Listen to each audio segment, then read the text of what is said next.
देखिए, मुख्यतः head and neck cancer एक सबसे तेज़ी से बढ़ने वाला कैंसर है इंडिया के अंदर। स्पेशली नॉर्थ इंडिया के अंदर ये फर्स्ट 5 कैंसर्स में आता है। आज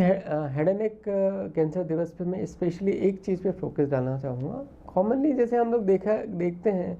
मरीज़ एक सोचता है कि मैं तो तंबाकू खाता नहीं हूँ, तंबाकू से कोई प्रोडक्ट से मेरा दूर दूर तक कोई लेना देना नहीं है, तो मुझे हेड एंड नेक कैंसर नहीं होगा।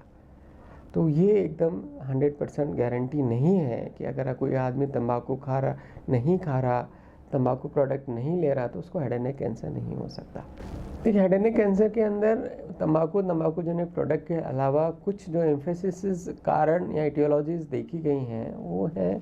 एक लंबे टाइम तक डेंटल ट्रॉमा होना, जीभ में लंबे टाइम तक दांतों की वजह से एक घाव बनता जा रहा है, जिसकी वजह से रिपीटेडली ट्रॉमा हो रहा है, वो कन्वर्ट हो रहा है कैंसर के अंदर। सेकेंड, आपका कुछ एक वायरसेस हैं, स्पेशली ईपीवी वायरस, जो नेजोफेरिंजियल कैंसर के अंदर एक कॉजेटिव एजेंट बन के उभर के आए हैं। तीसरा है ह्यूमन पेपिलोमा वायरस, जो कि ओरोफेरिंजियल कैंसर के अंदर एक एटियोलॉजिकल फैक्टर बन के उभर के आए हैं। ये एक कारण वो हैं जो तंबाकू के अलावा भी इसके साथ एसोसिएट हो सकते हैं। मुंह के कैंसर स्पेशली महिलाओं के अंदर, महिलाएं अक्सर हमसे आके कहती हैं कि हम तो कभी भी कोई तंबाकू का प्रोडक्ट कभी यूज़ नहीं किया, फिर हमें मुंह का कैंसर कैसे हो गया। तो इसके अंदर जो हमने कॉमन जो कॉज आइडेंटिफाई किए हैं और रिसर्च में आए हैं, उनमें एक कॉमन कहा जाए कि आपकी जो शार्प टूथ है या जिसकी वजह से रिपीटिवली आपके मुंह के अंदर ट्रॉमा होके छाले बन रहे हो, जीभ का छाला बन रहा हो, बकल मुकोसा के अंदर का छाला बन रहा हो, एक लंबे टाइम तक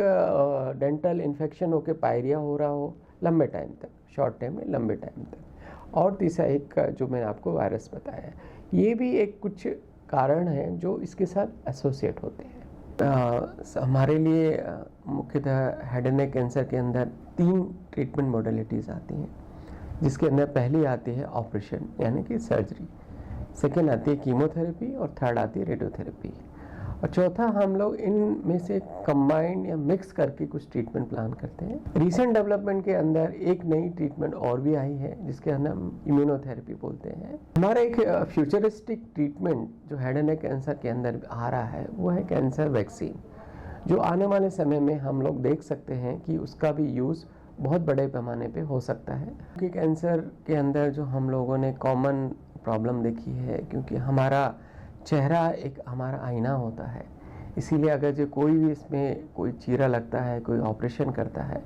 तो एक सोशल स्टिग्मा या यूँ कि आपकी अपीयरेंस चेंज हो जाती है। इस वजह से ज़्यादातर पेशेंट जो है हेड एंड नेक कैंसर के अंदर ट्रीटमेंट कराने से डरते हैं कि चेहरा बिगड़ जाएगा, खाने में परेशानी हो जाएगी, हमारे बोलने में परेशानी हो जाएगी। तो इसके अंदर नए नए एडवांसमेंट आए हैं, जिनके अंदर इनिशियली सर्जरी के एडवांसमेंट है। जैसे पहले जहाँ रेडिकल टी के ऊपर ध्यान दिया जाता था, अब कंजर्वेशन यानी बचाने पे ध्यान दिया जाता है कि मैक्सिमम आदमी का ओरिजिनल पार्ट को बचाया जाए without compromising any cancer principle. Second आ रहा है रिकंस्ट्रक्शन। आजकल हमारे साथ में हमारा रिकंस्ट्रक्शन पार्ट इतना ज़्यादा डेवलप हो रहा है कि अंदर हम लोग जैसा आपका ऑपरेशन से पहले मुंह और चेहरे का पार्ट था, वैसा का वैसा हम लोग रिकंस्ट्रक्ट कर देते हैं, यानी उसकी प्लास्टिक सर्जरी कर पाते हैं। तीसरा जो रिसेंट डेवलपमेंट भी चल रहा है हेड एंड नेक के अंदर, वो है मिनिमम इन्वेजिव और रोबोटिक सर्जरी, लेज़र सर्जरी, जिसके अंदर कम से कम चेहरे में चेंजेस लाए हुए हम उसका इफेक्टिवली ट्रीटमेंट कर पाते हैं। इनमें मैक्सिमम एडवांस मोडेलिटी ट्रीटमेंट जो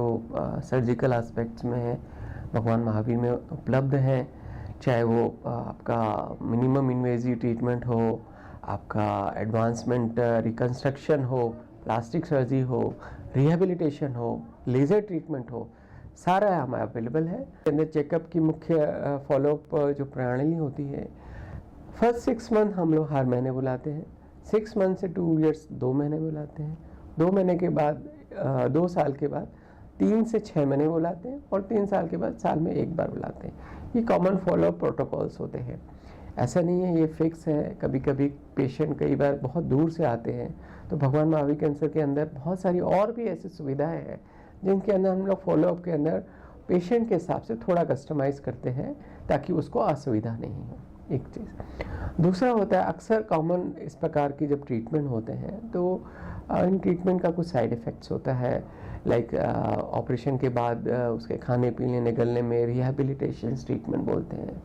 बोलने की व्यवस्था में रिहेबिलिटेशन बोलते हैं, कीमोथेरेपी के अंदर उसके जो कुछ साइड इफ़ेक्ट्स हैं जिससे बोलने में और सुनने में कुछ परेशानी आना या मुंह के अंदर एक्सेस छाले हो जाना, तो इन सब का भी रिहेबिलिटेशन व्यवस्था हमारे हॉस्पिटल में अभी उपलब्ध है और वो easily patient can take without any difficulties. देखिए मुख्यतः मुंह के कैंसर के अंदर हम लोग माने तो मोर देन 2/3 केसेस के अंदर टोबैको और टोबैको रिलेटेड प्रोडक्ट्स इंपॉर्टेंट होते हैं। बाकी की जो 1/3 केसेस के अंदर जिसके अंदर मैंने आपको सारी चीज़ें बताई, लंबे टाइम तक कोई ट्रॉमा रहा हो, कोई अनहाइजीनिक कंडीशन रहा हो, कोई घाव रहा हो, वायरल इन्फेक्शन रहे हो, और 5 to 10% केसेस के अंदर जिसे हमें एग्जैक्ट कोई कारण नहीं पता कर पाते। हेड एंड नेक कैंसर को अवॉइड करने के लिए कुछ एक चीज़ें हैं जिनसे आप करेंगे तो 100% नहीं, एटलीस्ट 90% तो प्रिवेंशन हो सकता है। एक, जहाँ तक हो सके तंबाकूजनिक प्रोडक्ट से दूर रहिए, एक चीज़। सेकेंड चीज़, अपने ओरल कैविटी हाइजीन मेंटेन रखिए।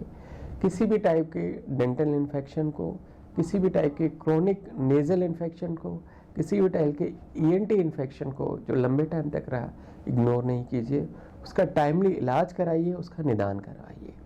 और एक हेल्दी लाइफस्टाइल मेंटेन रखिए, क्योंकि आजकल हेल्दी लाइफस्टाइल भी एक बहुत इम्पॉर्टेंट कारण है इस प्रकार के प्रिवेंशन के अंदर। तो मैं यही रिक्वेस्ट करना चाहूँगा कि अगर जो किसी भी ऐसा कोई सिम्टम दिखता है आपको, जिसके अंदर आपको शक है कि ये कैंसर में कन्वर्ट हो सकता है या कैंसर हो सकता है, तो आप इमीडिएटली आप अपने फिजिशियन से, किसी भी ईएनटी सर्जन से या हेड एंड नेक स्पेशलिस्ट से, कैंसर सर्जन से, कैंसर डॉक्टर से संपर्क करें और अपनी जो आपका मिथ कन्फ्यूज़न है उसको दूर करें और इमीडिएटली उसका इलाज कराएं।